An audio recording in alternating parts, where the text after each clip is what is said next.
මට පීරියඩ්ස් කියලා කියන තරම් ඇයි ගෑනු ළමයි මෙච්චර ලැජ්ජ වෙන්නේ? නැත්නම් තමන්ගේ පීරියඩ්ස් එකයි නැත්නම් තමන්ගේ සැනිටරි පෑඩ්ස් එකයි කවුරු හරි දකීදෝ කියන බය ඉස්සරින්දම ගෑනු ළමයිට තිබුණා. තවමත් ඒ වගේ ගෑනු ළමයි මේ සොසයිටි එකේ ඉන්නවා. ඇත්තෙන්ම මේ ක්‍රමය වෙනස් විය යුතුමයි. කල්පනා කරලා බැලුවොත් මේක අපේ සොසයිටි එකේ වරදක්ද? නැත්නම් අපේම ප්‍රශ්නයක්ද? නැත්නම් කවුරු හරි මේ ගැන එයාලට පහදා නොදීම ගැන ප්‍රශ්නයක්ද?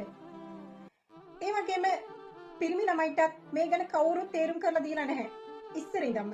ඒ දැන් ඉන්න පිරිමි ළමයි නම් ඕවා Google එකෙනුයි, TV එකෙනුයි හොයලා බලලා එයාලා අතර කතා කරනවා. ඒ කිසිම අවබෝධයක් තේරුමක් නැතත් එයාලා මොනේම හරි ඔළුවට දාලා තියා ගන්නවා. at least ගෙදර ඉන්න අයවත් ওই පිරිමි ළමයිට තේරුම් කරලා දුන්නා නම් ගෑනු ළමයි වැඩි වියට පත්වීමෙන් අනතුරුව නැචරල් විදියට ආරම්භ වෙන process එකක් තමයි